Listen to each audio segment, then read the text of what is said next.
Muy buenas noches, señoras y señores, y bienvenidos una semana más al programa Actualidad a Debate. Ya saben, la pasada semana nos tomamos un descanso, un respiro por la emisión de los programas especiales que realizábamos en la Feria Internacional de Turismo en Fitur.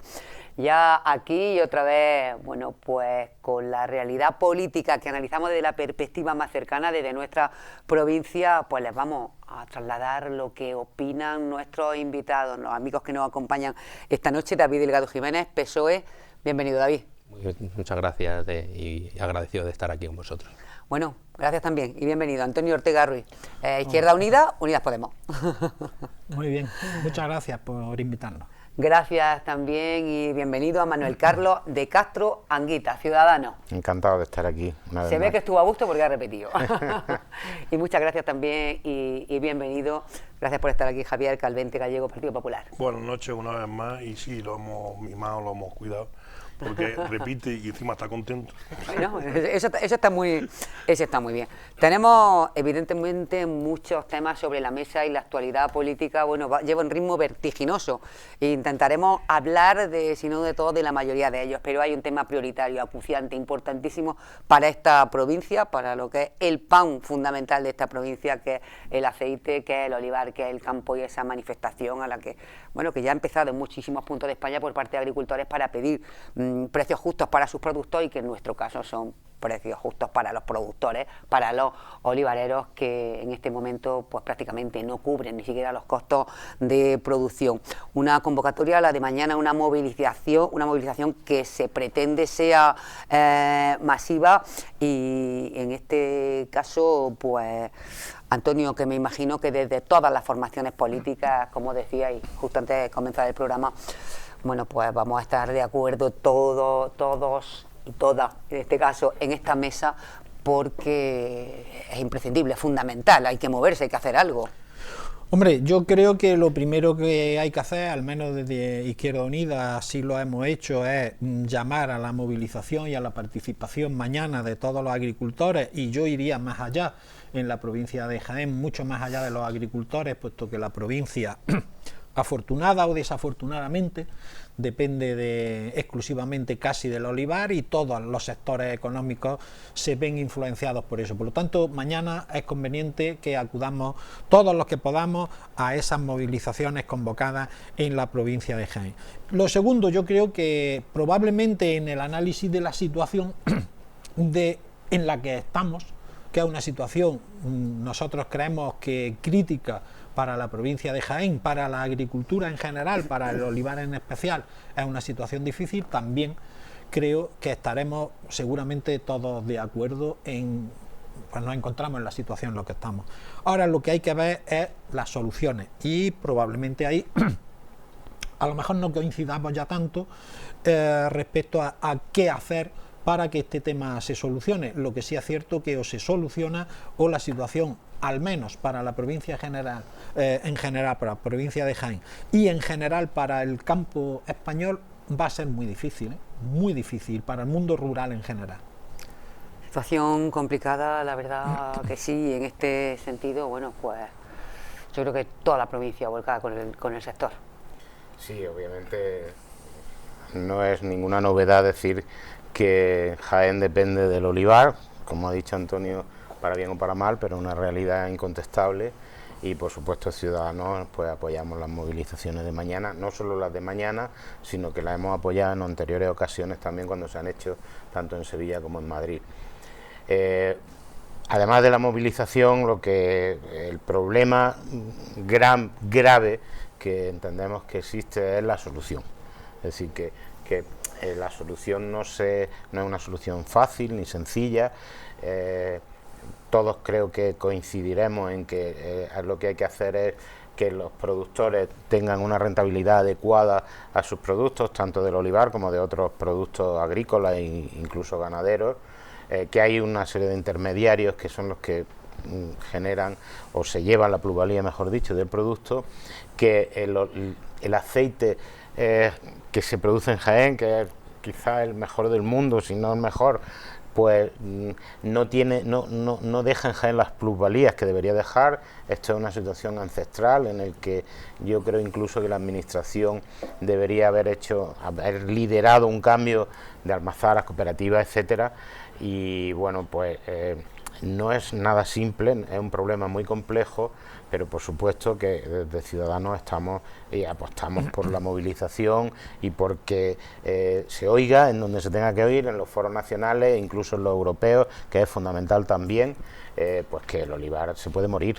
Y si muere el olivar, pues se muere desde luego Jaén y en parte pues también Andalucía y como consecuencia España. La verdad es que situación complicada, Javier. Muy complicada porque se han unido todos los problemas. Yo quiero resaltar que es buena la unidad de todos una vez más hay que significar que en los temas fundamentales los políticos solemos tener responsabilidad.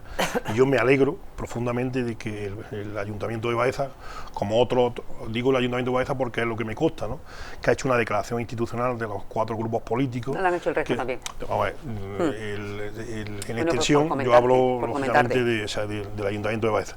La declaración institucional consensuada entre las 4 fuerzas políticas que componen la corporación municipal, PSOE, Partido Popular, Ciudadanos y Izquierda Unida, Unidos Podemos, y yo creo que esa es la manera, junto a las organizaciones agrarias y los sindicatos agrarios.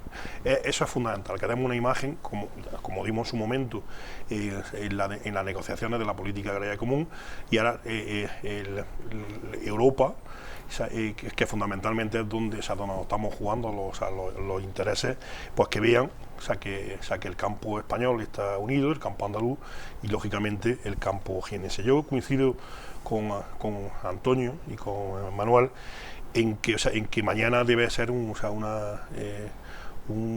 reflejo de la situación crítica y creo que todo el mundo, independientemente de que estemos más o menos vinculados a la agricultura, debemos de tener nuestra presencia, aunque sea de manera testimonial. ¿Por qué? Porque la unión, como siempre se ha dicho, hace la fuerza. No hemos llevado un fiasco y esto habrá que resolverlo, insisto, y la capacidad tiene el Gobierno de España, independientemente que gobierne el PSOE en este caso, con Unidos Podemos, o el Partido Popular. El almacenamiento privado ha sido una frustración para los intereses del sector, porque todo el mundo creía que con los 3 almacenamientos privados, concretamente el último ha terminado, si no mal recuerdo, antes de ayer, el día 27 de enero, y ha sido una frustración para el sector. ¿Qué decir de la caída de los precios? Porque creíamos que esta medida iba a repuntar y no ha sido así. La tercera circunstancia es que la gente no comprende cómo al aceite español y a otros productos como el vino, digo a nosotros en lo que nos afecta al aceite, se imponen los aranceles cuando hay otros países como Portugal, Grecia, etcétera, que no se le ha impuesto dentro de la Unión Europea. La preocupación, lógicamente, de la reforma de la política de la agraria común, las circunstancias climatológicas que no ha llovido y termino, la incorporación, lógicamente, de la mujer y fundamental para la no despoblación del mundo rural, el relevo generacional también en la agricultura. David, yo creo que te ha dejado muy poco que decir. Bueno, pero algo siempre hay que decir. Pues bien, el problema lo tenemos encima de la mesa.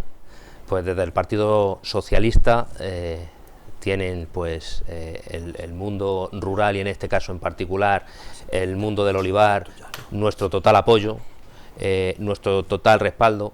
Estamos viendo cómo en la provincia de Jaén todas las instituciones, de la primera a la última, mañana se van a volcar apoyando esta causa, estos cortes que se van a hacer de carretera, estas reivindicaciones, que todos desde el lugar en el que estamos procurando que nuestra voz se escuche. Entendemos que es, igual que hay temas de Estado, este es un tema de Estado para nuestra provincia, en la que entiendo que todos los grupos políticos tenemos que estar unidos, igual que en principio debería de estar unido también el mundo del olivar. Quizá uno de los grandes problemas que tiene el mundo del olivar ya no solamente son los factores que le afectan desde fuera, que ya son importantes. Estaban hablando, por ejemplo, el tema de los aranceles, el tema de la comercialización, lo complicado que en muchos sitios, en muchos lugares y en muchos países se hace el poder llegar con nuestro producto allí, sino después las luchas internas que muchas veces nosotros tenemos en cuanto a la comercialización. Entendemos que debería de haber una unidad de acción a la hora de comercializar el aceite, dejarnos de luchas internas, entender que toda la economía, en este caso por desgracia, depende única y exclusivamente del olivar, y el resto de profesiones que vivimos en la provincia, pues muchas veces nos vemos afectados por cómo será el año de la cosecha, si será bueno o será malo. El problema que estamos teniendo es que esta ha sido una muy mala cosecha, que otras veces esas malas cosechas pues se han ido compensando con cosechas anteriores o con la futura cosecha, pero estamos viendo que el futuro es bastante complicado, ya digo, por factores que vienen desde fuera, casi más que desde dentro. Tenemos que buscarle una solución entre todos. Bueno, una segunda vuelta para este tema. Me preguntaba Antonio, ¿podemos puntualizamos rápidamente una segunda intervención? Sí, hombre, porque yo creo que es importante, ha dicho, creo que ha sido David, que es cierto que se está viendo el apoyo de todas las instituciones de la provincia. A nosotros lo que nos gustaría es que ese apoyo institucional se viera en medidas concretas y se reflejara en medidas concretas. Y nosotros lo hemos dicho por activa y por pasiva desde hace mucho tiempo. Hay una serie de cuestiones que hay que abordar. Uno, lo de reforzar el tejido productivo del sector agrario en general, pero específicamente, en este caso que estamos hablando, del olivar. Otra cuestión absolutamente básica, hay que intervenir el precio del aceite de oliva. No hay otra solución, en general el de la agricultura, porque estamos viendo que la mayor parte de los agricultores y ganaderos están vendiendo sus productos de todo un año de trabajo por debajo de costos, o vemos que lo venden a 1 y en el supermercado está a 5. No hay lógica para eso, hay que establecer medidas de intervención de los precios, aunque sea con el establecimiento de precios mínimos. Hay quien dice que eso es intervenir el mercado. Mire ustedes, el mercado, al menos desde nuestro punto de vista, hay que intervenirlo. Creemos que sería importante establecer también una agencia de certificación de la calidad del aceite, que dé de alguna manera el respaldo que ya tiene, pero que dé ese respaldo a un producto magnífico como es el aceite. Yo creo que es importante, hay que remontarse, estamos en una situación que no depende solo de una cosecha mala, que es cierto que se ha producido este año como se produce en otras ocasiones. También hay medidas que se han tomado que están influyendo enormemente en esto, y por ejemplo, Partido Socialista, Partido Popular, Ciudadanos y Vox votaron a favor del tratado del TTIP, el Tratado de Libre Comercio, etcétera, y el CETA, y es un elemento fundamental que está interviniendo aquí, como está interviniendo también este año en concreto los aranceles puestos por el gobierno de los Estados Unidos a productos agrarios españoles. Y hay que apoyar a las cooperativas, porque yo creo que hay un problema grave, que es que estamos, más que en una cuestión de intermediarios que existe, estamos en la transformación de un modelo productivo, estamos viendo una nueva concentración de la propiedad en grandes extensiones que están modificando el modelo productivo hacia superficies, enormes superficies de olivar súper intensivos. Yo el otro día, a modo de intermedio, veía una fotografía preciosa, pero absolutamente salvaje. Era un campo inmenso de olivar superproductivo de esto de seto. La foto era una foto cenital con 5 cosechadoras de aceitunas puestas en banda, como en los grandes espacios de cereales de los Estados Unidos, pues 4 personas o 5 personas cogiendo millones de kilos al día, en algo que va a acabar y está poniendo la puntilla a los que yo creo que tenemos que defender fundamentalmente en la provincia de Jaén, que son a los pequeños y los medianos propietarios que están trabajando en un olivar tradicional, que si se pierde tenemos graves consecuencias para la provincia de Jaén. Y eso va a influir en muchas cosas, que va a ser seguir en un proceso de despoblación del mundo rural, al que se le suman muchas más cuestiones, porque en el mundo rural se tiene que vivir fundamentalmente de la agricultura. Las demás cosas deben de venir por añadido, si nos cargamos esa agricultura, el mundo rural nos lo hemos machacado definitivamente y tendremos que irnos todos a vivir a las grandes ciudades, cosa que a mí me parece una barbaridad, porque en broma creo que las ciudades de más de 20.000 habitantes tendrían que estar prohibidas porque eso no es humano. Yo creo que la mayoría pensamos, bueno, alrededor de 20.000. Bueno, No, podemos dejar por ahí. 25.000. Para que no se enfade nadie. Yo, gracias a Dios, vivo en una ciudad pequeña y me alegro mucho. Es de La Guardia. ¿Cuántos habitantes tiene? Pues tenemos 5.009 u 11, no sé exactamente porque ha cambiado. Sí, ¿Qué sí, número más bueno de habitantes? ha cambiado, lo sé porque el dato era importante, porque no es lo mismo un municipio de 5.000 o de más de 5.000. Por eso y Claro, ha un cambiado tema de diputación, ahora hace muy poquito, exactamente. Bueno, yo estoy de acuerdo con Antonio, evidentemente que hay que proteger a los pequeños propietarios y a la agricultura tradicional. El problema es que vivimos en un mercado global y tenemos unas reglas de competencia en las que estamos inmersos, querámoslo o no. Y entonces el tema de la regulación del precio, pues no sé si será la solución o no, a lo mejor lo es, pero es un tema peligroso entre comillas, porque... Pequeño inciso, perdona, en Francia hace muy poquito tiempo se ha sacado una ley de precios mínimos de productos. Nosotros lo hemos propuesto que se realice una proposición de ley en el Parlamento en ese sentido, pero digo, no obstante, que es un tema delicado, porque hay que compaginar pues esa ley, que habría que hacerla con estricta técnica jurídica para que no fuera en contra de las reglas de la libre competencia que tenemos en Europa, y no digo ya en el mundo, pero en Europa, por supuesto, del que formamos parte, del club del que formamos parte. Y no puede ser que regulemos un precio hoy y dentro de 10 años nos venga una multa de competencia europea y sea peor el remedio que la enfermedad. Eso por un lado. Por otro lado, la protección del pequeño productor y de la agricultura tradicional, con lo que yo, insisto, estoy muy de acuerdo, por supuesto, y me encantaría que todos los aceites que se produjeran fueran así, pero no cabe duda que, insisto, tenemos que competir. Y esos agricultores pequeñitos que tienen los olivos, pocos olivos, que sacan no mucho aceite, pues para competir tendrán que estar en una cooperativa que a su vez pueda competir con productoras de este tipo de las que habla Antonio. Pero es que eso no es que esté por venir, es que está ya. O sea, es que ya se está produciendo aceite, como bien sabéis, con esas extensiones de cultivo intensivos y superintensivo, que tiene unos costes de producción mínimos, que no puedes competir una empresa tradicional que para coger unos olivos que están en una loma, pues tienen que utilizar una cuadrilla de 5 o 6 personas. Entonces, yo insisto en que estoy de acuerdo, hay que proteger el olivar tradicional, el problema es cómo, para que no nos coman las reglas de competencia y del capitalismo en el que estamos subsumidos, querámoslo o no. Entonces ahí dejo la pregunta no es fácil. Porque no es fácil. No parece sencillo, no además, fácil, conjugar ambas cuestiones, Javier. Yo creo que el sector se lo ha dicho claro, y una de las medidas que también pueden ayudar recientemente la aprobación de la IGP, ¿no? Es lo que hablaba Antonio de que certificar y apostar por la calidad.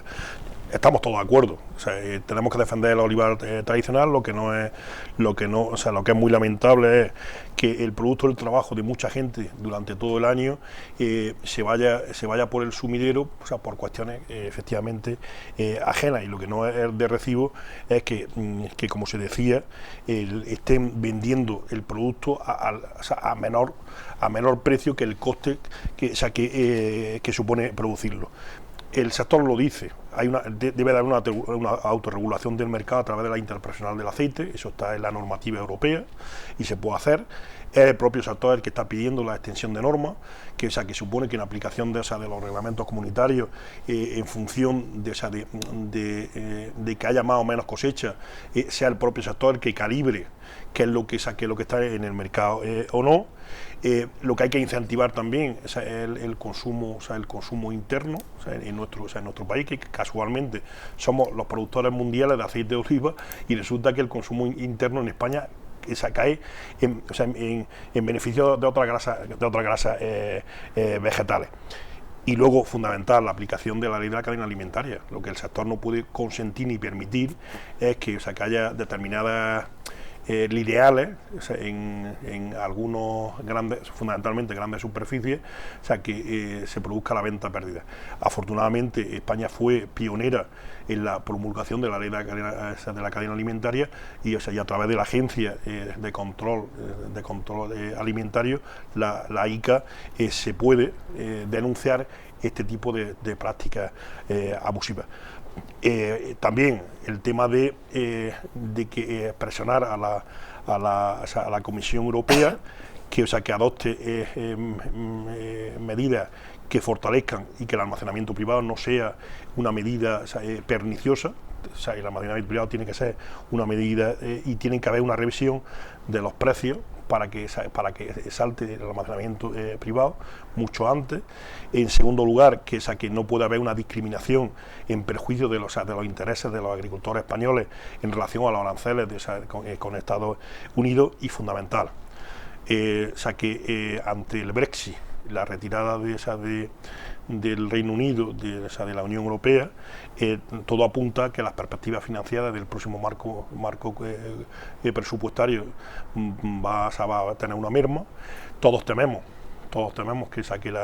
que la política agraria común va a sufrir un recorte. Algunos llaman recorte, otros lo llaman modulación. En definitiva, cada vez que hay una reforma, nos ponemos cada 7 años en zozobra. Lo que es importante es mantener ese nivel de ayuda. ¿Por qué? Porque supone un 30% de la renta de nuestros agricultores, y por tanto tenemos que, independientemente, insisto, del gobierno que esté, dar la sensación de unidad frente a la negociación. ¿Para qué? Para fortalecer la posición de España y, lógicamente, salir reforzados de la reforma de la política agraria común. David. Bueno, pues se hablaba y se hacía referencia a lo específico y lo particular, lo peculiar que es nuestro olivar, que es el olivar tradicional. Frente a esos otros cultivos del extensivo, del superextensivo. Yo lo tengo claro, aquí cada uno juega el partido a su forma. Es decir, nosotros no podemos pretender a ir a la producción que se puede realizar, no solamente en la provincia, porque la provincia yo creo que es el porcentaje que puede suponer el intensivo o el superintensivo, no afecta a lo que es el cultivo tradicional. Quizás esté pensando en este momento a lo mejor en las producciones que se están poniendo en otros países. A nosotros ese partido no nos conviene jugarlo. No nos conviene jugarlo porque nosotros tenemos un producto que al fin y al cabo tenemos que venderlo por su valor añadido, por lo que es, por lo que tenemos, por su calidad, por su diferenciación, porque es bueno para la salud. O sea, tiene una serie de características que lo tenemos que hacer diferente. Muchas veces ante lo igual, siempre quien suele triunfar es quien es diferente del grupo. Pues en eso tenemos que estar nosotros. Hablábamos de la IGP, hablábamos, o nos habló, pero igualmente, de las 3 denominaciones de origen que tenemos de aceite aquí en la provincia. Pues en eso es en lo que tenemos que ir luchando. Hace no muchos años, porque lo contamos en el tiempo y no son muchos años, se puso en marcha ese Jaén Selección, en los que desde la Diputación de Jaén se trabajaba por la calidad. Empezaban con poco más de 10 aceites y ahora, cuando vemos en esa feria del primer aceite que se hace todos los años, vemos más de 100 aceites que están ahí luchando. Yo creo que nuestros agricultores en ese sentido se han dado cuenta que tenemos que ir hacia la calidad. Desde aquí sí tenemos que hacer un llamamiento a esa unidad de acción, a esa unidad de comercialización, que yo creo que en parte es lo que nos está matando a la provincia. Ya digo, tenemos que luchar en esa negociación de la PAC, precisamente por la particularidad que tiene nuestro cultivo. Como no vayamos a algo general, algo que todos tienen, ahí vamos a perder seguramente. Por eso cada uno, entendemos desde el Partido Socialista, que tenemos que luchar desde el lugar que tenemos. El agricultor no tiene más remedio que mañana echarse a la calle, porque esa es la forma de hacerse visible, y el político desde su escaño tiene que poner la voz para que la provincia de Jaén se escuche allá donde tenga que escucharse.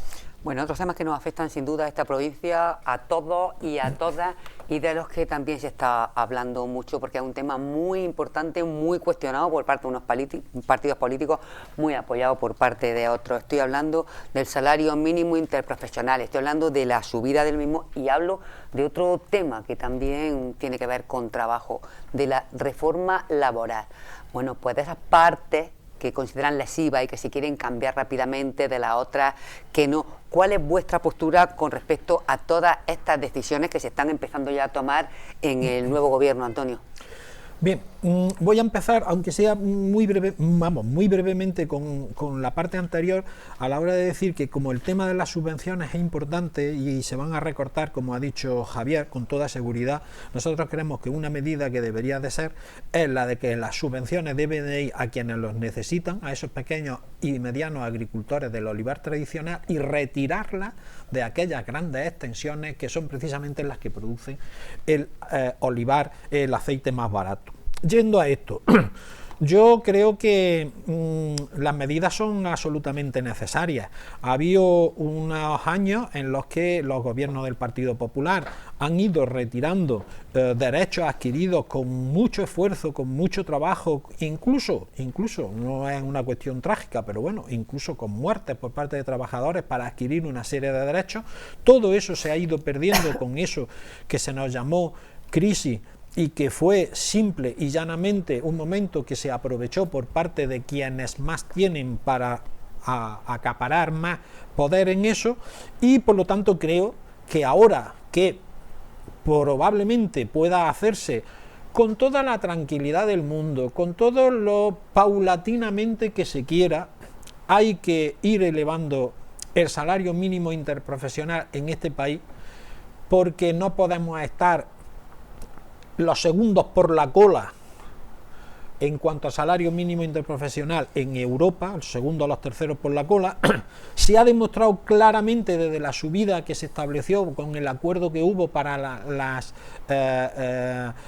presupuestos del año pasado con el Partido Socialista y por parte de Unidos Podemos, de la subida a 900 euros, que parecía que iba a ser una absoluta catástrofe, el mundo se iba a acabar, el empleo iba a descender salvajemente, y el empleo se ha demostrado que ha aumentado.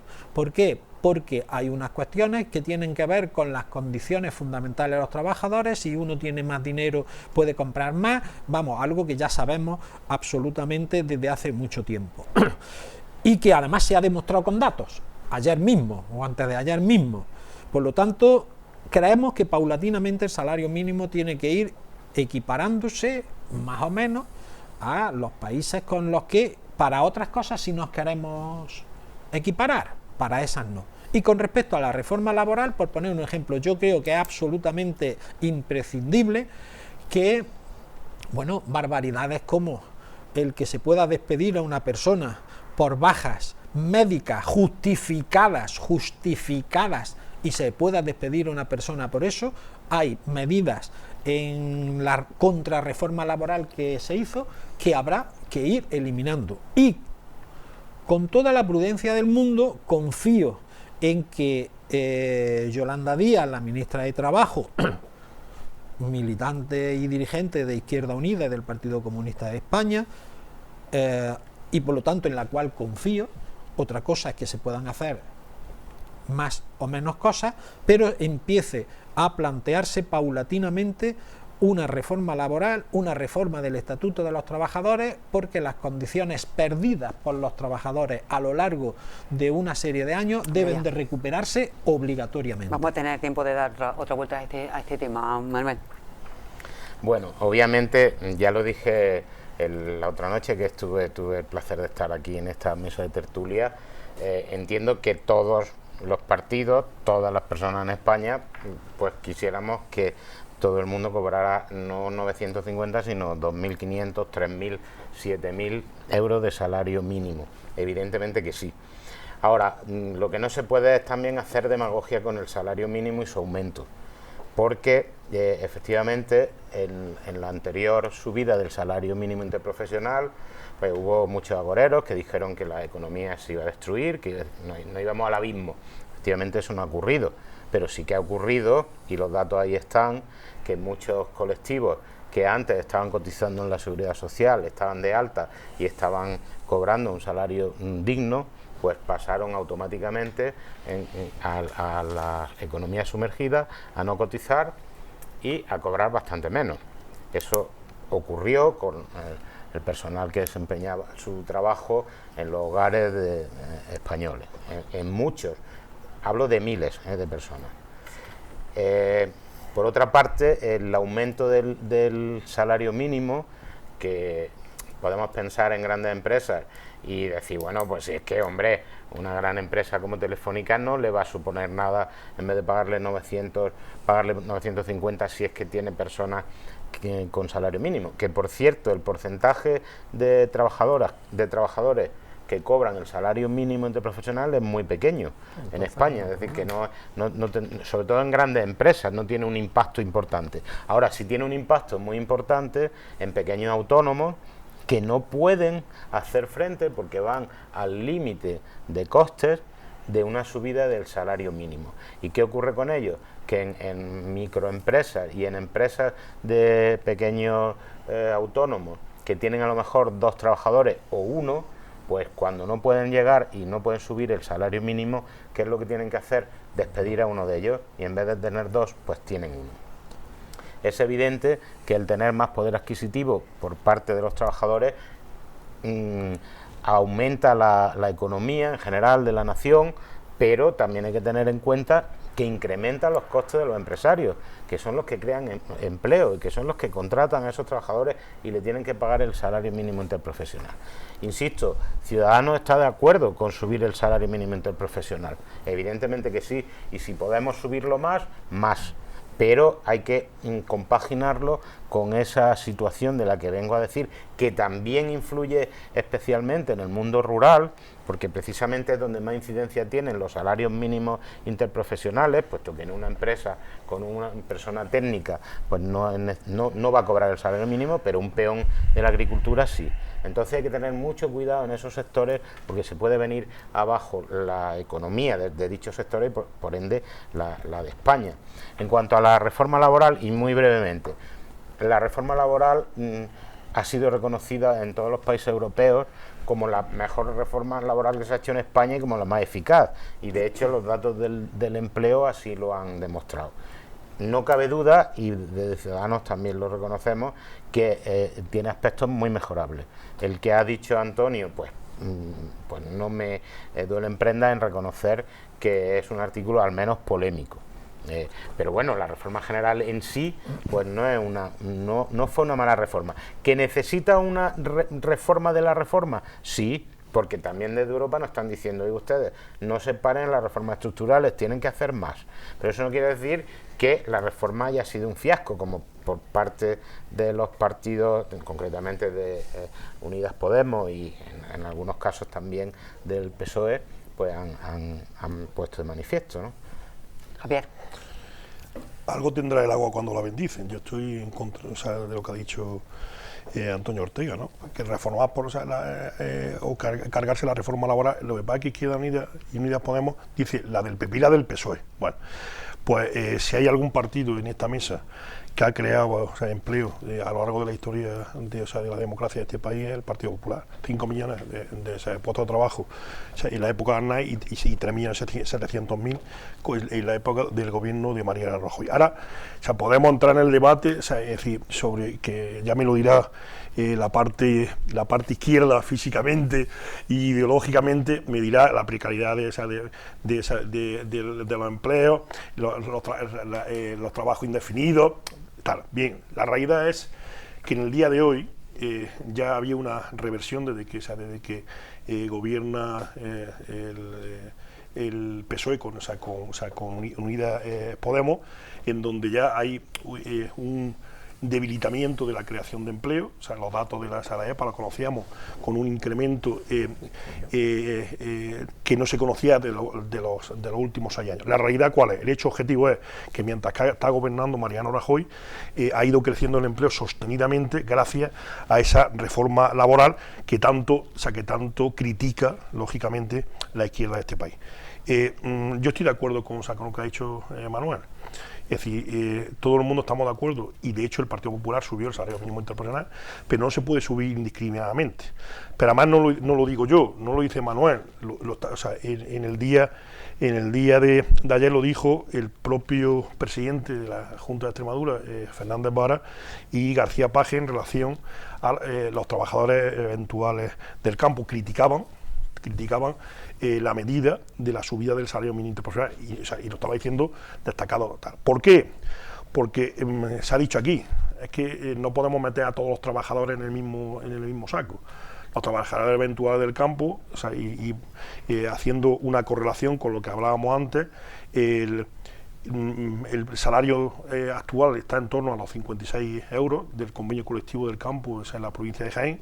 Si a eso le suman los costes sociales, estamos hablando de que un trabajador eventual del campo tiene un coste en torno a los 70 y tantos euros. Es verdad que somos de los salarios más bajos, pero de los costes sociales más Claro, bajos. el problema ¿cuál es? Que si estamos hablando de que tenemos un precio del aceite por debajo de los 2 euros, ¿cuántos kilos tiene que coger un trabajador eventual del campo para que haya tal? ¿Qué es lo que ocurre? Que si es cierto que la repercusión del salario mínimo fundamentalmente va enfocado a esos trabajadores, ¿no? Que al final la reforma laboral fue positiva. ¿Por qué? Porque crea empleo, y como se ha dicho aquí, ahora, una vez que creamos empleo, tenemos que corregir, o sea, los efectos que también pueden ser perjudiciales para determinados sectores de la población. Y luego unificar esa fórmula de contratación, ¿no? Porque en la legislación española hay muchísimos tipos de contratos, potencial. O sea, que aquí todo el mundo quiere ser universitario y todo el mundo tiene que tener una formación, o sea, y no se apuesta por la formación profesional dual. ¿Por qué? Porque los sistemas han cambiado. Y hoy la formación tiene que ir compaginada, o sea, con lo que necesita las nuevas formas de producir. Tiene que haber una conexión entre la empresa y el trabajo que generan las empresas. Y digo, por ejemplo, las nuevas tecnologías. Hoy, como se ha dicho aquí, estamos en un mundo globalizado, los sistemas han cambiado, conciliar la vida laboral y familiar, el teletrabajo. Todo eso son fórmulas, distintas que lógicamente da. Y hay empresas, y con esto termino, innovadoras en la provincia de Jaén, que fijaros, es decir, han incentivado el que haya una reducción de jornada, que eso es impensable, era impensable hasta ahora, y hay unos incentivos. De jornada, no de jornada, nada. De jornada de cuatro días a la semana, y también de poder trabajar desde tu propia casa. Pero dice que están rindiendo mal. Para conciliar esa vida laboral, y parece, o sea, que se produce más. ¿Por qué? Porque la gente tiene más empatía con la empresa, y la gente tiene menos dificultad a la hora de ejercer su actividad. David. Bueno, pues por empezar por el principio, porque ya se van enlazando muchas cosas y al final nos vamos de tema. En principio, la subida del salario mínimo interprofesional, pues un compromiso que estaba ahí, y un compromiso que había que hacer prácticamente desde el primer día, y se subió pues eso a 950 euros, que si sumamos la subida anterior junto con, hablando de prácticamente un 30% desde aquellos 734 euros que se encontró el presidente Pedro Sánchez cuando entró al gobierno. Es decir, dos subidas que han supuesto el 30% con respecto a esos 734 euros con los que se encontró. La gente trabajadora tenemos un defecto, y es que todo lo que ganamos prácticamente no lo gastamos. No es como la gente que tiene dinero, que tiene precisamente dinero y le sobra para ahorrar. ¿Qué quiero decir con esto? Cuando hay más dinero circulando, hay más consumo. Eso es, se incentiva el consumo, y eso es una peculiaridad, una particularidad que siempre para nuestra economía, el que circule el dinero es importante. El que se haya subido el salario mínimo interprofesional afecta muy mucho a nuestras pensiones. Afecta a que con la subida de las pensiones hay mayores cotizaciones y se puede sustentar de mejor forma el sistema de pensiones que nosotros tenemos. ¿Qué ocurre? Que durante todos estos años, y ahí lo enlazo con esas condiciones laborales de esa reforma laboral, que se dice que hay que hacer una reforma laboral precisamente porque no se puede hacer una derogación total de la ley, porque no se tienen las mayorías suficientes en el Parlamento para hacer una derogación total, que es lo que necesitaría esa ley laboral. Pues bien, esa reforma de los aspectos más lesivos de la ley laboral es necesaria porque durante los años de gobierno del Partido Popular las condiciones de trabajo se perdieron derechos por parte de los trabajadores. Estamos hablando de despidos, si es que con el despido objetivo que se puso encima de la mesa y que se escribió en esa ley laboral, prácticamente era un despido libre por parte del empresario. Pero no ocurrió, David, fue al revés. No ocurrió, hubo más empleo, no hubo más despidos. Pues ahora me voy al más empleo. ¿Cómo fue ese más empleo que dicen que se creó? Pues fue un empleo precario, fue un empleo temporal, sobre todo, eso es lo que se creó. ¿El mismo que ahora? No. Porque nuestro mercado de trabajo es así. Es más, estábamos hablando de los índices y del crecimiento del empleo en el último año. En el último año y en el último trimestre ha habido un repunte que prácticamente es lo que ha salvado al año en cuanto a empleo, en el último trimestre. Sí, eso es así. Se crean, y estábamos hablando de nuevos empleos, y me voy a ir a cosas que todos hemos visto en la televisión, las Kellys, por ejemplo, o nos vamos a los trabajadores de Globo. Ha habido un tiempo en el cual se han creado trabajadores pobres, que ni con 2 ni 3 trabajos la gente era capaz de llegar a final de mes. Eso es lo que en un país que estamos... No se han creado trabajos, se han creado contratos. Pues eso es. Y la gente le ha costado mucho vivir. Nosotros estamos aquí en una zona rural y quizá esa crisis que se ha vivido en las capitales nosotros no lo hayamos sentido, pero eso ha sido así. Gente que tenía 2 y 3 trabajos y era incapaz de llegar a final de mes. Por eso es necesario esa reforma de la ley laboral, que por lo menos todos esos aspectos más lesivos para el trabajador, por lo menos se subsanen y se recuperen todos esos derechos. Por eso, ya digo, el salario mínimo interprofesional es importante ese compromiso de conseguir ese compromiso que a final de legislatura por lo menos lleguemos a ese 60% del salario mínimo en nuestro país, por lo menos para que la gente trabajadora pueda vivir en condiciones. Estamos viendo que nuestra economía está subiendo, un 3% más o menos anual es lo que viene creciendo. Es injusto que si nuestra economía viene creciendo alrededor del 3% durante los últimos años, no estoy diciendo ni 1 ni 2, sino 4 o 5 años atrás, viene creciendo, no lo noten los trabajadores. Los primeros que lo tienen que notar son los trabajadores, y estábamos viendo hoy mismo cómo salían las cuentas del Banco Santander con un superávit de 6.500 millones de euros, por ejemplo. Es que, pero eso es muy demagógico, porque las grandes empresas es una que realidad. Tienen grandes beneficios... Porque yo hasta ahora me he callado. No, escucha, quiero decir que es un debate, que no son monólogos. Lo que sí os pido es que habléis de uno en uno, aunque os podáis interrumpir, pero que no habléis 3 a la vez. Bueno, si quieres yo me espero que hable y luego contestamos. No, ni mucho menos, no te preocupes, después habláis. Después o en medio, vamos. Y los bancos, pues obviamente nos crean una animadversión. A mí el primero, que dice, Santander, 7.000 millones de beneficios. Dice, Dios mío, efectivamente. Pero es que hay que ponerse en que el salario mínimo no lo paga el Banco de Santander, lo paga el empresario que tiene ahí al lado un taller y tiene contratado a un chico que está medio, aprendiendo, tal y cual. Le paga el salario mínimo.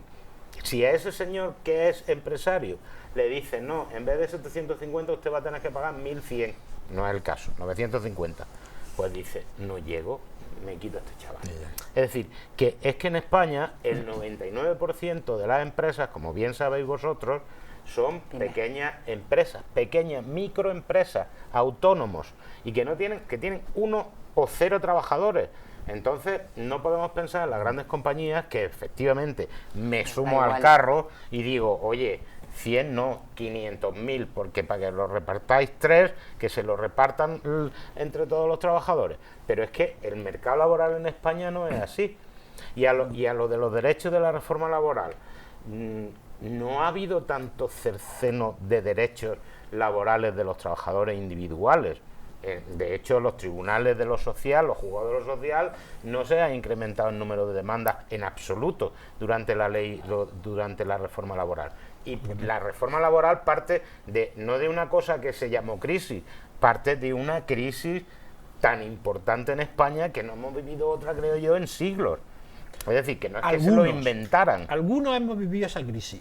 Yo creo que la mayoría. No. Yo creo que sí, no, porque... 7 u 8 no.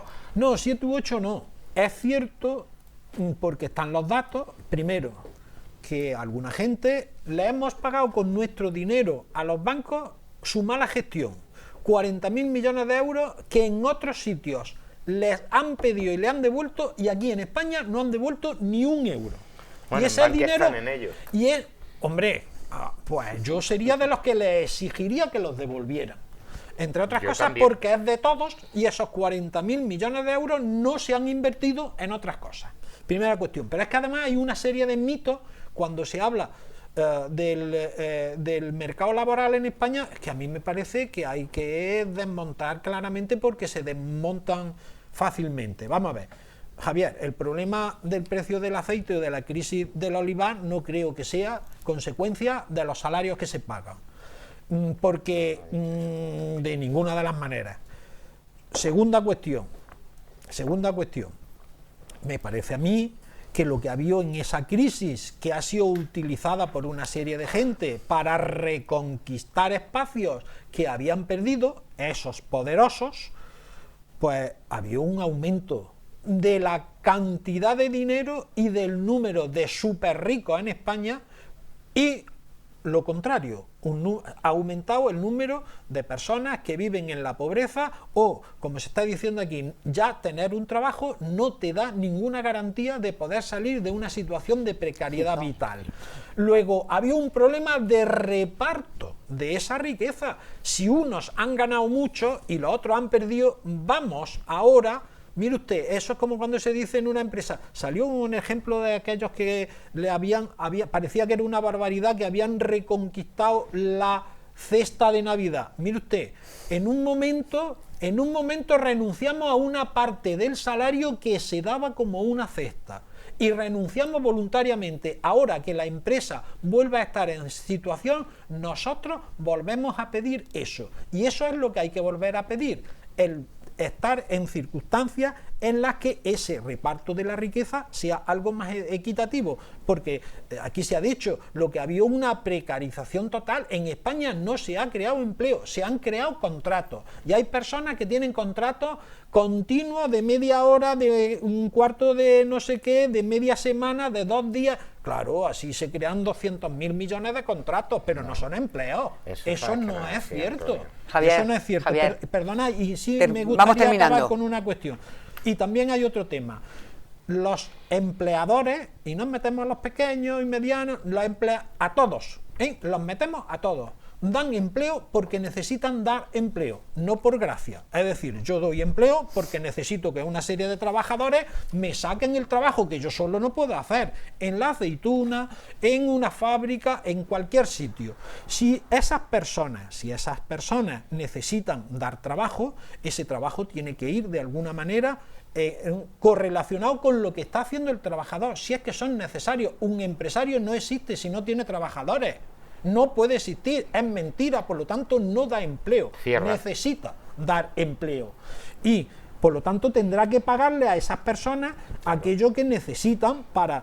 Y si hay quien, porque se sube 50 euros de salario mínimo interprofesional, va a la economía sumergida, lo que está haciendo esa persona es un fraude de ley, y por lo tanto esas cosas deben de perseguirse. Lo que no puede decir ahora, yo no puedo pagar 20 euros más al mes, que me puede suponer eso, no más el pago de la seguridad social, y tú sigues trabajando porque te necesito y yo te doy... Yo no he dicho eso. No, digo que si eso ocurre... No, sencillamente prescinde del trabajador. No prescinde del trabajador, no está prescindiendo del trabajador, porque esos sectores precarios, como por ejemplo las empleadas de hogar y demás, pues resulta que las empleadas de hogar están trabajando todos los días, la mayor parte de ellas exactamente igual o más que antes, solo que aquellos pocos casos en los que se les da de alta, pues han dicho, pues ya no te pago 20 euros más al mes porque es que resulta que venir 2 horas o 1 hora al día, pues me supone mucho. Mire usted, eso creo yo que Vamos no acabando, es Antonio. así de serio, ¿eh? Javier. Yo creo que no se me ha entendido. Voy a volver a hacer la moviola. He dicho que el Partido Popular y yo ahora concretamente el bar.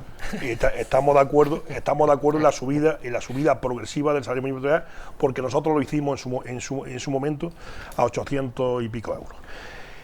Y lo de los trabajadores eventuales del campo, que no lo he dicho yo, Antonio, que lo dice García Paje y Fernández Vara, que Están en el PP más que como consecuencia, Antonio, como consecuencia de la subida del salario mínimo interprofesional, además la noticia era los varones del PSOE.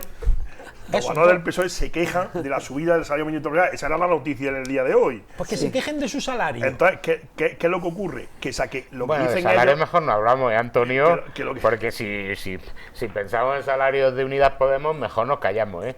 De salarios Estamos nos hablando callamos de salarios todos. públicos. Públicos, Y por públicos. lo tanto, si son salarios... Estoy hablando sí, de salarios pues públicos, yo sé lo de que hacen. vicepresidente de gobierno. Claro, yo sé lo que hacen mis compañeros, ese es el salario que reciben, pero ese no es el que se llevan, ¿eh? Ah, no, lo dan a la hermanita de los pobres. No, a las hermanitas de los pobres a lo mejor no, pero sí a eso. Hombre, Ya. llevo muchos años sabiendo qué se hace porque he sido concejal muchos años y sabía lo que yo hacía, ¿eh? Bueno, hombre, yo en tu caso no lo sé. No, lo digo obviamente. en mi caso, pero es que es No, extensible. no, he dicho, no me he referido No a van ti. a cobrar ninguno más porque de 2.400 euros. No me he referido a ti, pero No, me he si referido no, al si te vicepresidente de entiendo. gobierno. Ese tampoco va a cobrar más de 2.400 Yo me euros. alegro que Javier, termina. entonces, mientras que a nivel general hay comunidades autónomas, a ver, de cada 10 empleos, y la queja de esos dos presidentes de comunidad autónoma del PSOE era que de cada 10 contratos de trabajo o de 10 empleos que se generan en España, actualmente 8 son en la Comunidad de Madrid. Y entonces lo que ellos decían es que en sus respectivas comunidades autónomas hay una disminución del empleo porque la gente se tiene que ir. Se tiene que ir de Extremadura y de Castilla-La Mancha. Por ahí va la crítica. No es que yo diga que el salario mínimo interprofesional repercute en los trabajadores eventuales del campo, sino que ese es el argumento que han utilizado los varones del PSOE. Segunda contradicción, estamos de acuerdo en que cuando la gente tiene más liquidez, más disponibilidad, se incentiva el consumo. Pero ¿quién sube los impuestos? La izquierda. ¿Y quién ha bajado? ¿Quién bajó? Tuvimos que subir como consecuencia de la intervención cuando llegamos al gobierno en diciembre del 11.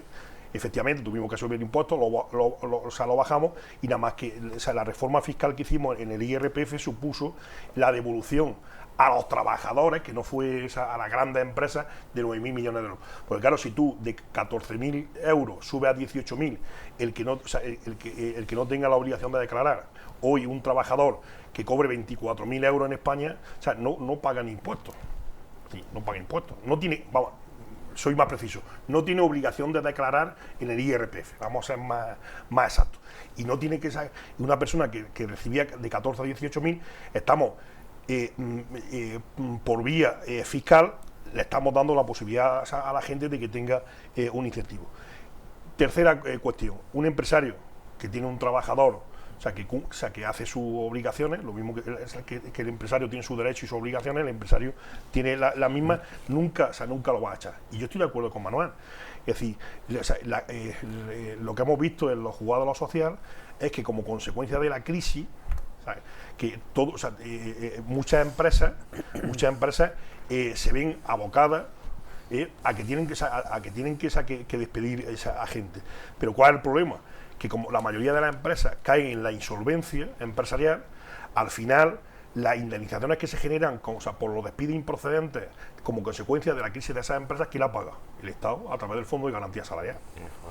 David. Ya termino.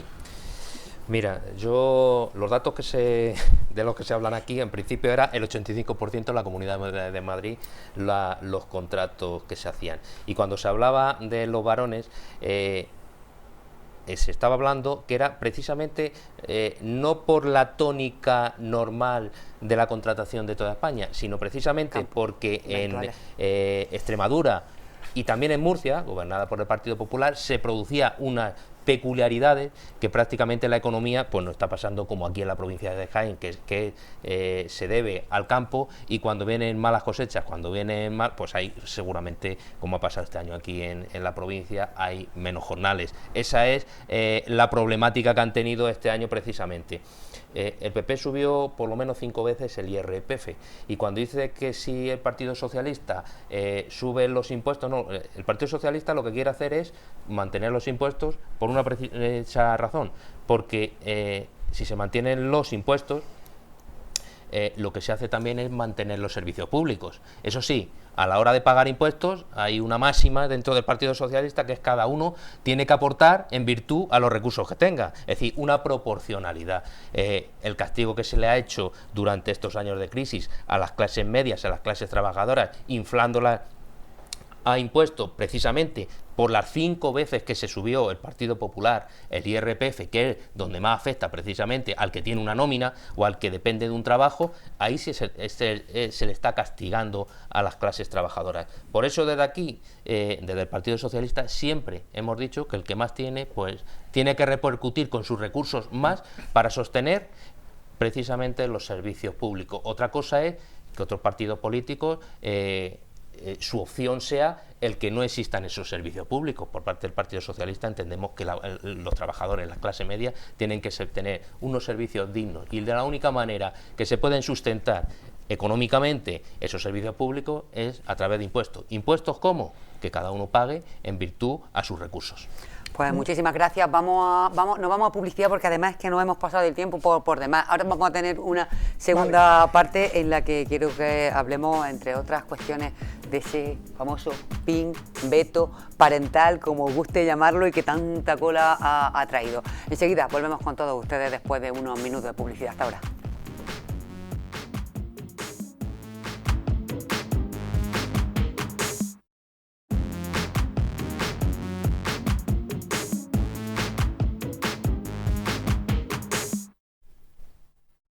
Buenas noches de nuevo, señoras y señores, bienvenidos a esta segunda parte del programa Actualidad a Debate.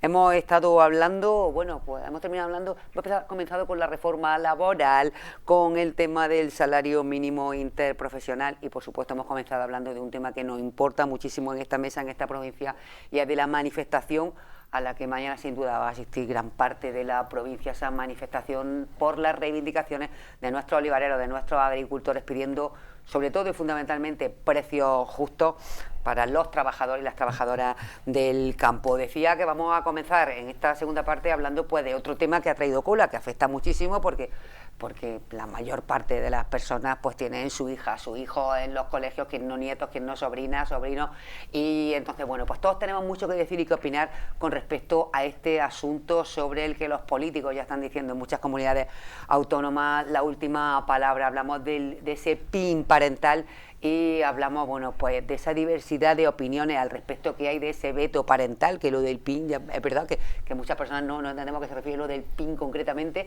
y bueno, pues del permiso de los padres a algunos de los aspectos de la educación en la aula a su hijo.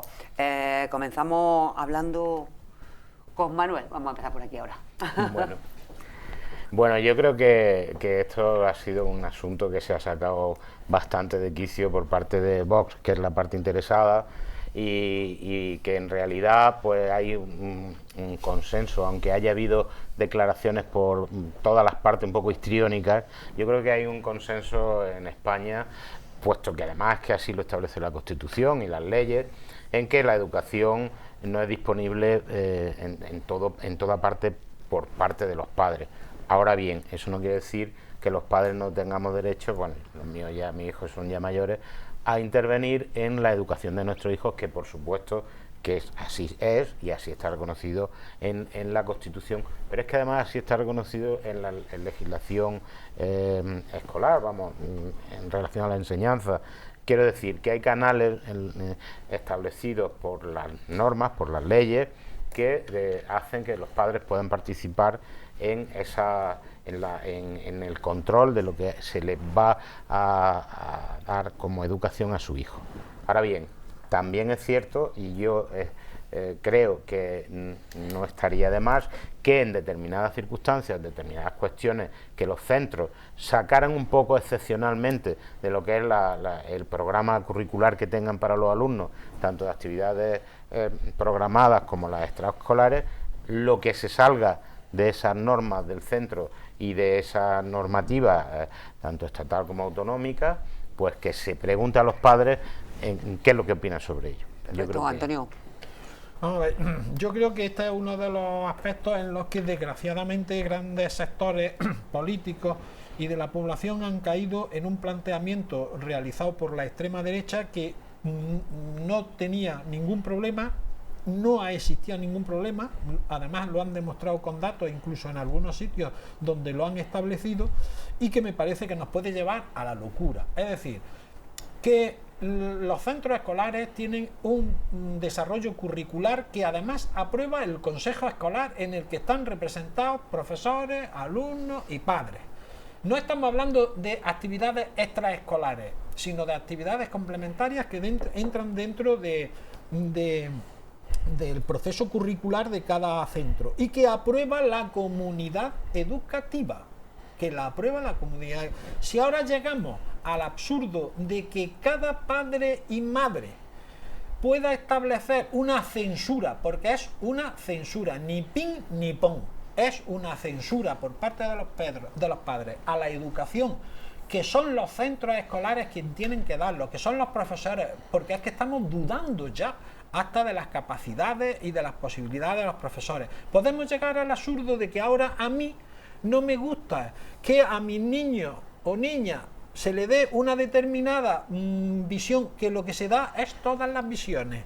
En filosofía, y digo yo que a mí, mire usted, a mi hijo no le enseñe usted lo que decía Carlos Marx, porque es que no me gusta. A mi hijo en física no le enseñe usted que la Tierra es redonda, porque es que yo creo que la Tierra es plana. No. Nos dejamos de tonterías. La educación familiar se establece en el ámbito familiar. Y en el ámbito de la escuela no vayamos a entrar ahora a decirle a los profesores cómo tienen que enseñarse determinado tipo de cosas. Por lo tanto, y hemos llegado a esos absurdos, hemos llegado a absurdos, no recuerdo ahora en qué comunidad, en que una familia le negó la posibilidad a su hija de que asistiera a una conferencia dentro del ciclo curricular establecido en el centro para hablar de la de la sanidad, de la higiene personal y de las cuestiones que tenían que ver con la higiene personal. Estamos locos. Entonces, si se abre el melón, resulta que ahora el melón puede llegar a determinados ámbitos y eso es un planteamiento cerril por parte de determinados padres que quieren imponer una serie de normas al conjunto de la comunidad educativa, y que eso entiendo que no debe de permitirse en absoluto. Javier. Como lo has pedido brevedad, los hijos son de los padres, no son del Estado. Así de claro. Segunda cuestión, no nos tenemos que rasgar las vestiduras porque la libre elección de la educación existe en la comunidad autónoma, que es la competencia de día, y en Madrid en concreto desde hace 18 años. Tercero, se ha dicho, artículo 27 de la Constitución. Y yo defiendo desde el Partido Popular la educación pública, pero también entiendo que el que quiera la concertada, pero no estamos hablando de eso, la concertada sigue siendo pública. Si quieres llevarlo a la privada, llévalo a la privada. Y luego los hijos son de los padres, pero eso desde el derecho romano. ¿Por qué? Porque ejerce lo que se llama la patria potestad, que es el conjunto de derechos y obligaciones de los padres con relación a los hijos y de los hijos con respecto a los padres, en habitación, en alimento, en vestido y en educación. Con lo cual, no sacamos del contexto, tampoco le hagamos que saque el error que se está cometiendo desde la izquierda, que se orquestan campañas desde la sumación de Franco, ahora el PIN parental, para hacer más fuerte. No lo ha sacado la izquierda, hombre. Hacer más fuerte a Vox. Con el apoyo nuestro. A Vox. El problema es que hay determinadas medidas, por ejemplo, como la violencia de género, en donde hay determinados debates que se alientan a la extrema derecha, porque en un momento determinado puntualmente apoya en una comunidad autónoma, en este caso en Andalucía, o en Madrid, y sin embargo creo que le estamos haciendo un flaco favor. Nosotros tenemos que ir al marco de la Constitución, del artículo 27, tenemos que creo que está más que reglado la libertad de elección y que no debemos de salir de ese marco. A partir de ahí, pues yo creo que los padres son los que tienen la obligación de educar a su hijo. David. Yo es que me preocupan cosas que escucho aquí y lo quiero argumentar, vamos a ver. PIN parental, como tú decías al principio, Encarna, por la calle nos preguntan qué es eso del PIN parental. Eso al fin y al cabo es la autorización de los padres hacia ciertas materias que parece que ahora tenemos que dar consentimiento o no consentimiento. Yo creo que esto nos lleva a otras palabras y se han escuchado aquí, a veto, a prohibición, a censura. Me lleva a otra más, que es adoctrinamiento. O sea, son palabras que una conlleva a la otra. Y aquí hay una realidad. Aquí, al fin y al cabo, lo que se están haciendo es la vulneración de los derechos de los menores y la vulneración del derecho a la igualdad. Y lo quiero argumentar. Yo me pregunto sobre qué materias vamos a tener, sí dicen las complementarias, pero sobre qué materias, es que no se puede ser extensivo o no extensivo. A mí me da miedo, a mí me da miedo. ¿Por qué no tienen que conocer nuestros hijos esa educación y ese conocimiento de esas materias? ¿Por qué nosotros, si nos hemos parado a pensar siquiera el que puede suponer que nuestros hijos no puedan tener conocimiento de esas materias? Y me voy a un caso concreto que yo creo que es bastante importante y bastante relevante.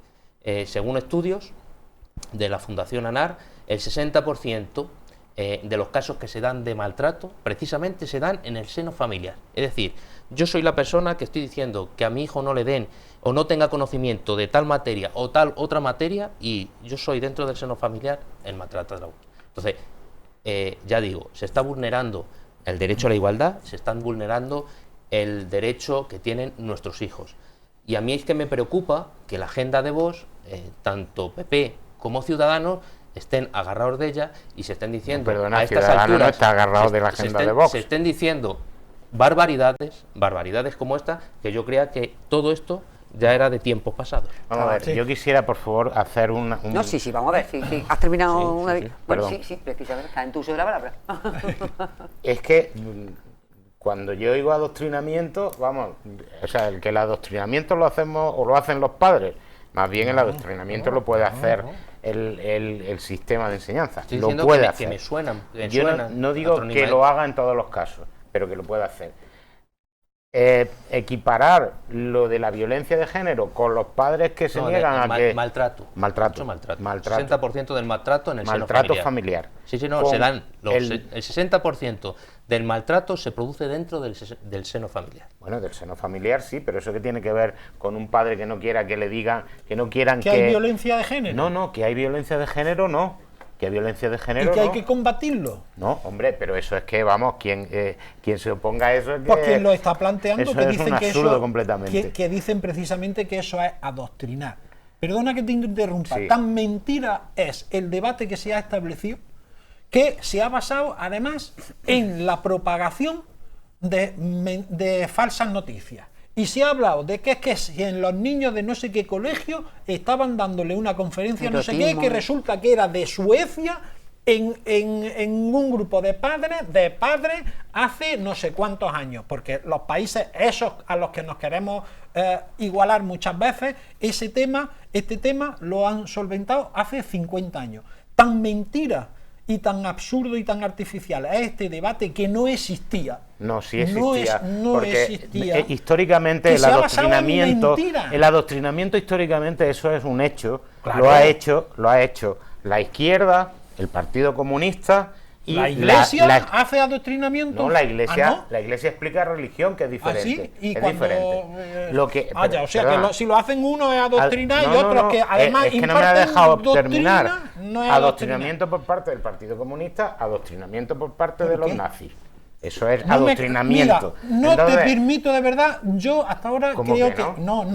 ¿En qué te basas? ¿Cuál es el adoctrinamiento? Si es histórico. No, histórico, yo soy historiador. Yo soy historiador y eso que estás diciendo es absolutamente mentira. No vale que ahora me compares una cosa con la otra, porque ayer mismo se celebraba el aniversario de la liberación del campo de Auschwitz, Sí. que lo hizo el ejército soviético, Sí. lo hizo el ¿Por qué lo hizo ejército el ejército soviético? Venga, vamos a ver si no Porque estaba ganando tergiversamos la guerra por historia. ahí. Claro, Claro. porque Stalin quería entrar en Berlín. ¿Cómo Mira que las quería narices. estar- Claro, sí, claro que quería entrar en Berlín y luego repartírselo como Claro, así eso hizo. es como los Claro. Estados Unidos que venían por el otro Yo no lado, estoy es hablando de decir, Estados Unidos, que estoy había, hablando de que había adoctrinamiento. una guerra en la que había un grupo de aliados, unos luchaban por un lado, que era el suyo Sí, geográficamente, pero vamos, que no y por otros- bueno, eran y aliados por circunstancias eran aliados históricas. porque liberaron a Europa Vale, de del acuerdo. nazismo. Sí. Que ahora no vale decir determinado tipo de cosas. Yo- Que el nazismo era, los nazis Oye, y los que- fascistas eran los que estaban matando a la gente en los campos de Y los concentración. comunistas no mataban ¿Ah, sí? en los campos de concentración. ¿En cuáles? Que se lo Dime. pregunten a Solzhenitsyn. Hombre, por favor, Antonio. ¿Cuáles? Bueno, no quiero seguir Hombre, con es este que debate. hay determinado tipo de No, cosas que no, no. se pueden plantear. No, es que sí así. se pueden Y plantear, se es habla que de es la así la historia. no, Es que si quieres que cambiar te la estoy historia- diciendo, no, la historia es como te estoy diciendo que yo soy No, historiador. me da igual que sea historiador, la Vale. historia se puede tergiversar. Hombre, Los claro, datos eso es lo están que ahí. está haciendo. Yo creo que cualquiera que no oiga Eso es lo sabe que está haciendo. No, yo no estoy tergiversando Sí, sí, nada. sí, sí, sí. Eso es que es pura teoría del Partido Comunista, que hay que ¿Pero adoctrinar qué? a la gente y ¿De- que la de dónde religión lo es lo... sacas? ¿Cómo que de dónde lo ¿Qué? saco? Pues de ¿Quiénes cualquier... adoctrinaron en España Desde en- Marx a no? Luxemburgo. Vamos, es que está claro. El Con- desconocimiento, cuando se habla del Ah, sí. desconocimiento, ¿Pero yo por qué es lo siento, desconocimiento? hombre, porque está diciendo una cosa que es incierto. Tú dime que en es España, incierto, tú bueno, dime ya en está. España cuál ha sido la función de los comunistas desde No, 1920 vamos a que ver, crearon. yo no estoy que se hablando crearon. del Partido No, Comunista de ¿quién? España, Bueno, que me parece pues- que hizo una labor en la transición magnífica y que sin el entonces- Partido Comunista de España pues en entonces- la transición no estábamos aquí ahora. Entonces Eso es estamos hablando diferente. que el adoctrinamiento Es- cuando se produce, y lo ha dicho David, creo que perfectamente, que eso es intentar establecer un adoctrinamiento y una falta de conocimiento por parte de los hijos de cosas que existen en el mundo, Pero- por parte de los padres, que eso lo haga en su casa. Claro. En su casa, pero no en la escuela pública. Pero si yo en eso estoy de acuerdo. Pues ya Ahora está, también tiene entonces- el padre tiene derecho Sí. a decir, yo no quiero que a mi hijo de 3 años le hablen de este tema. Y Tiene yo- derecho. Yo y he ahora dicho llega el alguien primero. y dice que a mi hijo, cuando está hablando de historia, no hables del cristianismo. No, sería, claro que no. sería una barbaridad. Sería una barbaridad, Pues claro. es que entonces, ¿hasta claro. dónde llegamos? Pues llegamos a ese punto del adoctrinamiento. Si nos pasamos en el adoctrinamiento, entonces el padre tiene derecho a decir no. Ahora, si estamos hablando de procesos curriculares y de temas que tienen que verse porque la legislación de enseñanza así lo dice, ¿Y quién pues establece esa ningún padre puede decir, legislación? a mí no me digas... Hablando de adoctrinamiento, vamos a hablar también de Perdón. solidaridad y vamos a escuchar que hablen también Javier y David. Lo siento que he prometido ser Vamos, breve. vamos no a lo he ser sido. solidarios con la participación de Vale, los vale. compañeros. Javier. Lleva razón. Es momentánea y El, ya está, y sin mayor problema. el problema decía es que ¿dónde está el límite? ¿Por qué? Porque se ha visto por parte de determinados sectores de la izquierda ser beligerante con la educación de la religión católica en nuestro país, cuando España es un estado confesional con especiales relaciones, como dice la Constitución, con la Iglesia Católica. Hombre, adoctrinamiento no es que determinados partidos políticos que hoy se conforman el gobierno de este país quieren quitar las tradiciones, los toros, la Semana Santa, la caza, etcétera, etcétera, etcétera. Entonces, ¿qué pasa? Que la gente, no, que Como se ha quitado en que los los padres, ayuntamientos, en las comunidades hay donde se determinados padres que, o sea, que ante temas que para nosotros son normales, digo, los que estamos aquí somos normales porque somos gente con una mentalidad abierta, pues a lo mejor fundamentalmente de temas de aborto, temas de componente sexual y tal, lo ven como tabú por su propia pensamiento, vamos a dejarlo ahí. Yo creo que la escuela sirve para lo que sirve, que todos hemos estado en la escuela pública y que cada uno hemos tenido la libertad de tener los principios y los valores que tenemos. Yo creo que es buena que los padres decidan en la educación de su hijo y que se establezca el derecho de los padres y de los hijos a tener una educación con arreglo a la legislación vigente. David. Bueno, yo después de todo este debate, yo creo que el que haya salido a la palestra el tema del PIN parental, que Vox lo haya puesto encima de la mesa. Cada vez creo que es más un error el que entremos el resto en el debate, porque entiendo que esto es un debate que ya es de tiempos pasados, que la educación de nuestros hijos y de nuestras hijas tiene que ser el que es decir, tú desde la niñez, desde la juventud, desde la adolescencia, al fin y al cabo lo que tienes que llenar es tu mochila de conocimientos para que el día de mañana ser consecuentes con tus pensamientos y el poder elegir, poder tener la libertad de elegir. Por eso planteaba ese derecho a la igualdad que entiendo que se está vulnerando, y son temas que ya digo, son de tiempos pasados y que lo mejor que podemos hacer es pasar página y dejarlos ahí. Estoy totalmente de acuerdo con David. lo de pasar página. Sí, no, pero respecto a este tema, por supuesto que sí, lleva razón. Bueno, escuchadme, porque seguro que vamos a seguir hablando de este tema, no pasaremos página porque va a estar ahí la polémica y vamos a tener que seguir hablando de ella. Y desde luego, bueno, muchos estamos escuchando hablar en los medios de comunicación del tema de Irán con Vox, del tema de Venezuela con la reunión del con Ábalos, con el ministro Ábalos y demás, pero hay un tema que por candente actualidad precisamente de hoy tenemos que tocar en este programa sí o también. Se van a convocar elecciones en Cataluña y volvemos a hablar de Cataluña, y es que la cosa evidentemente está que arde después de esa división entre los partidos independentistas, y que, bueno, pues el presidente que hay ahora mismo en la Generalitat, Torra, ha dicho que tras aprobar los presupuestos, elecciones sí o también. Un tema difícil que se veía venir. ¿Cómo se valora desde Ciudadanos, Manuel? Bueno, Ciudadanos se ha posicionado muy claramente respecto del señor Torra. Por cierto, que también han dicho que no le importaría en esto hacer un Cataluña suma con el Partido Popular de cara a estas próximas elecciones. Bueno, el señor Carrizosa ha hablado esta mañana, efectivamente, en una emisora. No ha sido exactamente así, pero ha dejado la puerta abierta. Sí, para entendernos, sí, que se puede plantear. Se podría plantear, yo creo que sí. Respecto al señor Torra, pues bueno, Ciudadanos desde un principio ha dicho que desde que no es parlamentario del Parlamento catalán, pues no puede ser presidente de la Generalitat. Es decir, que por las normas estatutarias y la legislación interna incluso catalana, condición sine qua non para ser presidente es ser parlamentario. Como quiera que ya no tiene la condición de parlamentario, pues este señor no es presidente.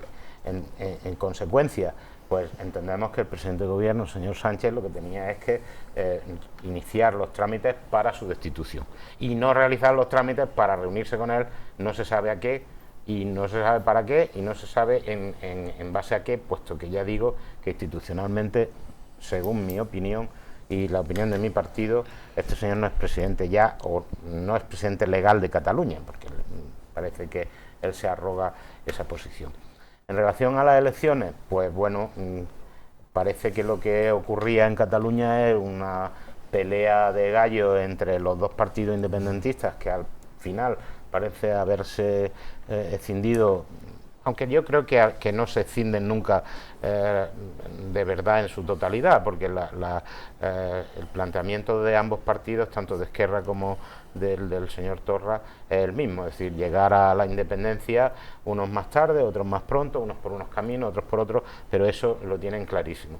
Pero sí que por las cuestiones, entiendo que por los pactos a los que ha llegado Esquerra con el Gobierno de la Nación, pues ha habido una escisión de esos dos partidos independentistas, cada uno con sus intereses particulares de partido en relación a las elecciones catalanas, y lo triste del caso es que están marcando la agenda del gobierno de España, tanto unos como otros, unos porque han pactado con ellos y otros pues porque ahora inician unas elecciones y bueno, pues se crea una incertidumbre en cuanto a presupuestos, etcétera, etcétera, que creo que no hace para nada bien a España en su conjunto, ni a Cataluña en particular tampoco. Antonio. Vale, pues yo creo que desde una postura de una organización que no es independentista como la nuestra, ni mucho menos, pero sí federal, hemos debatido siempre nuestro planteamiento, muchas veces, la mayor parte de las veces, poco comprendido, pero sí comprendido por los catalanes, que es el diálogo el que debe de solucionar un problema político y que en el diálogo pues es lo que es, se tiene que ceder unos, otros, no sé qué, no sé cuánto, y por lo tanto lo primero es el diálogo. Las medidas represivas, y al decir represivas entiendo de represión de una cuestión, no tiene por qué ser violenta, no violenta, para que no me malinterpretéis, no han llevado nada más que al aumento del independentismo en Cataluña. Pero aquí me gustaría señalar también una contradicción, que es que muchas veces, porque cuando hablamos de nacionalismo, yo también hablo de nacionalismo. A mí no me gustan los nacionalismos regionales, pero tampoco me gusta el nacionalismo españolista, porque entiende equivocadamente un concepto. Yo creo que se han creado muchos más problemas de los que existían. Y hay una contradicción evidente. Los más cerrados a negar el diálogo y a optar por la vía unilateral de independencia es la derecha independentista, aquella con la que pactó el PP en más de una ocasión, en bastante más de una ocasión, y que es la que se ha separado, puesto que son diferentes, de la izquierda independentista, representada por Esquerra Republicana, que ha dicho por activa y por así, que además son los que tienen los presos, porque Puigdemont y los grupos de la derecha catalana se fueron, esos se fueron, pero los de Esquerra sí son los que están en la cárcel por algo que a mí me parece que no se puede estar en la cárcel, a mí personalmente, creo, porque ha habido otras personas que han hecho, incluso organizaciones que han hecho algunas cosas más graves que hacer ¿Que un golpe de Estado? No, un golpe de Estado no, hacer un simulacro que no servía absolutamente para nada de referéndum. A mí me parece que eso no es un golpe de Estado, pero no quiero entrar en ese debate. No, golpe de Estado el 23 de febrero, que algunos todavía... Sí, ese también. No, lo mismo. Hombre, yo las pistolas... Unos tenían pistolas y otros no, pero pues ya verás tú qué diferencia más pequeña. Sí, que uno lo dio la Guardia Civil y otros los de Esquerra. Unos dispararon y otros quisieron votar. No, perdona, eso no es así, Antonio, vamos tú lo a ver, sabes. Yo creo que te he dejado sí, que interviniera. Pues por eso mismo a mí también hay algunas cuestiones. Terminar la argumentación. Hay algunas cuestiones que no me parecen, pero me tengo que callar. Entonces, yo creo que eso solamente se hace con discusión, con diálogo, y que creo que aquellos que han optado por la vía del diálogo y no de la declaración unilateral, que es la derecha catalanista independentista, vuelvo a recalcarlo porque parece que se olvida, con esos es con los que hay que dialogar, y hay que dialogar para solucionar un problema que afecta a Cataluña y que afecta a toda España, y que creo que tiene que solucionarle. Yo personalmente son lo que creo que España tiene que estar constituida por Galicia, por el País Vasco, por Cataluña, por Andalucía, por todo, porque nos enriquece. Vamos a no hacer todo lo posible porque haya gente que también se vaya. Vamos a ver con quién hay que seguir dialogando a lo largo de la legislatura, a ver qué sale de la urna. Exactamente, yo creo que eso es positivo, que haya elecciones va a ser positivo. Javier. Antonio, las sentencias judiciales se deben de respetar siempre, no cuando no vienen bien. Y las europeas también. Cuando no vienen bien. Que algunas veces estamos en Europa para lo que queremos. La judicialización de la situación de Cataluña, ¿qué es lo que supone? Que el gobierno social comunista quiere reformar el Código Penal, quiere reformar el Código Penal para romper la separación de poderes. Montequí está más que enterrado, y devaluar el delito de sedición. O sea que unos decían que era rebelión. El presidente del gobierno, que vosotros estáis apoyando, decía que era rebelión, cuando no estaba con los independentistas. En el debate, además, así se lo hizo ver tanto Pablo Casado como Albert Rivera, falso es falso, no es no, nunca es nunca, y mintió a los españoles. Dijo que él no iba a negociar con los separatistas. Y fíjate dónde estamos, que la situación de Cataluña está influenciando diaria y permanentemente la situación de España, porque ahora qué es lo que ocurre. A ver lo que ha querido el pueblo catalán votando al PP. Pero digo que ahora qué es lo que ocurre. No, el pueblo catalán. Que nos las prometíamos muy felices, algunos más que otros, ellos las prometían muy felices, que si se aprobaban los presupuestos generales del Estado, y probablemente todo esté condicionado a las elecciones anticipadas y lo que pase con Quim Torra, con Puigdemont, con Junta per si y con Esquerra Republicana de Cataluña. Porque claro, ya se está hablando del cese de Torra, de los consejeros y consejeras de Esquerra Republicana de Cataluña, con lo cual se va a producir una situación de crisis en el gobierno de Cataluña, con lo cual diálogo entre los iguales, diálogo entre los separatistas, nada de nada, y lógicamente eso va a tener una repercusión fundamental en el desarrollo de la política española, y eso no se debe de consentir. David. Bueno, pues empiezo por esto último, hombre. Yo, para tranquilidad del señor Calvente, pues decirle que mientras esté el Partido Socialista en el poder, la separación de poderes está garantizada. Sí, lo hemos visto con el nombramiento de la fiscal general. Está garantizada. Hombre. Lo vemos Y permanentemente. ahora discrepo con Manuel en el sentido de la legalidad o no de que Torra sea presidente de la Generalitat.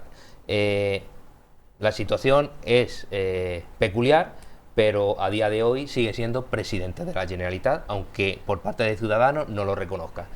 Y se lo voy a explicar. Al fin y al cabo, lo que se ha hecho ha sido atender a un auto del Tribunal Supremo, a instancia de la Junta Electoral Central, por el cual se le ha quitado el acta de parlamentario. Para ser presidente de la Generalitat tienes que ser parlamentario, es decir, que es un paso previo. Ya eres presidente de la Generalitat, es decir, eres presidente de la Generalitat. El mismo caso, y se lo puede decir el señor Calvente, es el caso de Gallardón. Fue presidente de la Comunidad de Madrid y no era parlamentario. Es decir, que las cosas que pasan en Cataluña las vemos con distintos ojos de las que pasan en otros lugares. Es decir, la Comunidad de Madrid, pues eso ocurrió.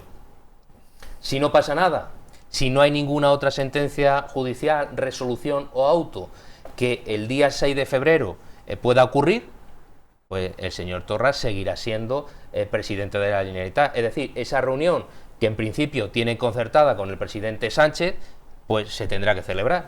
Y se tendrá que celebrar igual que se celebrará la reunión con el señor Moreno Bonilla, con el señor Feijóo o con todos y cada uno de los presidentes de las comunidades autónomas que ha dicho el presidente del gobierno que se va a reunir.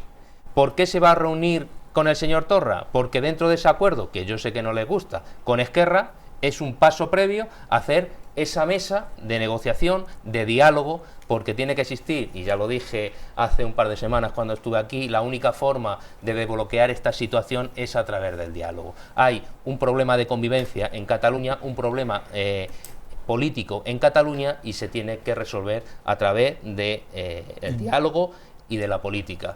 Y después, lo que tengan que decir los tribunales, que mañana mismo a lo mejor puede haber una inhabilitación, pues tendremos que hacer caso. Por eso decía lo de la separación de poderes, pues tendremos que hacer caso de lo que digan los tribunales. ¿Y el por qué? Va a haber unas elecciones anticipadas en Cataluña. Pues eso quizás sea bueno. Pues ya verás. Según los resultados que se den. ¿Qué creéis, sinceramente? Yo no pido que seáis adivinos, pero ¿qué auguráis? ¿Qué creéis que va a pasar? Pueden ser buenas, porque la derecha, como decía, independentista, es la que está fuera de Cataluña, la que se ha desatendido, claro, la que se ha curado en salud se ha ido y no está, y al fin y al cabo, pues la izquierda independentista, que es Esquerra, pues es la que está pechugando con el problema, y es la que tiene, nos guste o no nos guste, los pensamientos que tienen a sus dirigentes metidos en las cárceles, es decir, son los que al fin y al cabo están cumpliendo. Y ahora digo, ¿por qué de estas reuniones del señor presidente del gobierno con Esquerra? Pues precisamente porque lo que no se quiere hacer es bloquear la situación del país, y por lo que se quiere llevar adelante y aprobar son los presupuestos generales del Estado, que es lo que nos hace falta. Os doy, sí, por favor. os doy un minuto. Un minuto, vale. Una cosa, aquí el estar en prisión parece que es no sé, subir a los altares. No. Señores, que es que están condenados por el Tribunal Supremo, sentencias firmes, y son unos delincuentes y están cumpliendo su pena. Me refiero a los de Esquerra. Los otros son unos frescos, se han ido y han dejado al pobre Junqueras y a los demás aquí apechugando con sus penas. Pero son unos delincuentes y están condenados. Segundo, y breve. Yo estoy por el diálogo, pero es que Esquerra Republicana y los independentistas no quieren dialogar, quieren la independencia. Eso es lo que quieren, y para dialogar hay que ceder a ambas partes, lo habéis dicho antes vosotros y estoy totalmente de acuerdo, y hay que querer llegar a un acuerdo. Pero el señor Junqueras, cuando el otro día compareció en la comisión, dijo: oye, ustedes, que lo vamos a volver a hacer. Entonces, lo único que quieren es independizarse. Pues si quieren independizarse, lo único que se puede negociar es la manera y el cuándo se van a independizar. Por ahí no puede haber diálogo, porque es que la Constitución lo prohíbe. Vamos a cambiarla si queréis, pero vamos a cambiarla por los cauces legales. Vamos Antonio, a ver, otro minutillo. la cárcel no es el hartal de nadie, es un hecho. Están en la cárcel, es un hecho. Al menos es lo que yo he dicho, es un hecho. Los otros, los de la derecha independentista, agarraron las de Villadiego. Sí, pero no por estar los de izquierda en la cárcel son Vamos a más ver. buenos que los de derecha, vamos. Bueno, no digan lo que yo no he dicho. Sí, yo he sí, dicho sí, lo que has es dicho. un hecho. Vale. Es un hecho. ¿Están en la cárcel? Sí. Es un hecho. Ujú, Los y otros han tanto. ido. Total, si he dicho, Eso los es. otros son unos frescos. Sí. Exacto. Lo otro es que se necesita diálogo. Quien no piense en dialogar, me parece a mí que lo único que piensa es en generar conflictos. Diálogo para todo, tenemos que dialogar. Yo creo que eso es importante. Y Esquerra Republicana sí quiere negociar y dialogar. Por eso has dicho, tú mismo lo has dicho, se han roto. ¿Por qué? Porque unos están empeñados, la derecha catalanista, en la vía unilateral, y Oriol Junqueras ha dicho 20.000 millones de veces que la vía unilateral no vale porque hay una mitad de la población de Cataluña que no quiere Sí, independencia. y por otra cosa. Y lo ha dicho públicamente. Por una cosa que tú has dicho Perdón, también, porque están en perdón. prisión y quieren salir No, de prisión. Antes, Claro, y además es lógico. vamos a ver, que no, antes de estar en prisión, no. Antes Dices que estuvo, sí, y digo es que no. Antes estuvo dialogando con Soraya Sáenz de Bien. Santa María y se Vale. tiraron 4 años dialogando y al Vale, final pues declararon la independencia. Pues 4 años de diálogo, que no la declararon ellos solos. Y No, segundo, la derecha. ser independentista es legítimo en España todavía, espero. Claro que lo sí. mismo que ser Por comunista, supuesto. que ser liberal, Faltaría que ser más. socialista, es legítimo. Por supuesto Por lo que sí. tanto, decir que aspiran a la independencia me parece que es legítimo, lo mismo que yo aspiro a la república, y por eso no me van a meter nadie en la cárcel. Por supuesto que que lo no. tenga que hacer Por con los los medios medios legales. Eso. Pues eso es lo que dice Esquerra. Vale. Punto. Será Vale, que te lo Javier, he dicho a ti. Javier, Esto es un Y- círculo y además, vicioso. lo de Es Esquerra decir, me Pedro importa. Sánchez ha vendido a todos los españoles por Anda estar que- en su anda objetivo, que que no es la termina. presidencia del gobierno, y Junta y Esquerra Republicana de Cataluña persiguen exactamente lo mismo. Y lo que es anómalo desde el punto de vista democrático es que veamos con normalidad de que se pacten unos presupuestos generales de Estado en una prisión como Lledoners, y lo que es anómalo desde el punto de vista democrático es que haya que reformar el Código Penal para indultar de la forma que queramos, de forma velada a personas que han cometido no solo el delito de sedición, sino de malversación de caudales públicos en una comunidad autónoma tan importante como Cataluña. Javier, que Aznar estuvo dialogando a través de personas con ETA y llamó a ETA públicamente Movimiento Vasco de Liberación Nacional. Vamos a dejarnos de tonterías, hombre. David. Bueno, yo ya por terminar un poco y resumir. Sí es que es verdad que hay un término que no me gusta, que es delincuente, porque si se hace extensivo a toda aquella persona que está internada en una cárcel, pues no me gusta ese tratamiento. Más que nada porque, y Javier lo sabe, como abogado que es, hay un principio fundamental dentro de nuestro derecho, entre otras cosas, que la cárcel, su fin no es el castigo, Ya, yo también soy sino abogado. la reinserción. Yo lo Es sé, decir, soy abogado. también abogado. Del entonces, reo, del entonces, por eso no me gusta ese tratamiento Pero que se le da, porque siguen siendo porque delincuentes, tenemos que entender que pretendemos su reinserción, que la sí, pero cárcel, son delincuentes. desde el primero al último recluso que haya, en principio, el principio es de rehabilitación. Eran supuesto. delincuentes Y esto, los españoles que estaban en la cárcel de Franco por luchar por Hombre, la libertad. pero eran delincuentes con Legalmente. un régimen ilegal. Y eso ahora es esto es diferente. fundamental. Y esto es un régimen democrático. El que yo problema que tenemos, y termino como empezaba para resumir, el problema que hay en Cataluña es un problema de convivencia, un problema político. La justicia tiene que hacer su trabajo y tenemos que respetar todo auto, toda resolución que haya por parte de los tribunales, pero solamente a través del diálogo dentro de la Constitución y dentro del ordenamiento jurídico, el problema que tenemos en Cataluña se va a poder solucionar. sé. Muy bien, de acuerdo, total. Javier, gracias. Muchas gracias, Encarna. Gracias, Manuel. Gracias a vosotros. David, gracias. A vosotros. Antonio, muchas gracias. Gracias. No olvidemos que hay un tema importante que también seguro que abordaremos la próxima semana, y es que este viernes, pasado mañana ya, Brexit, Reino Unido, se va directamente de Europa. Vamos a ver qué pasa. Gracias a todos ustedes, muy buenas noches, gracias por estar ahí, por su atención, por seguirnos cada semana, ser fieles a nuestra cita, y volvemos la próxima, como siempre. Hasta entonces, buenas noches. Buenas noches.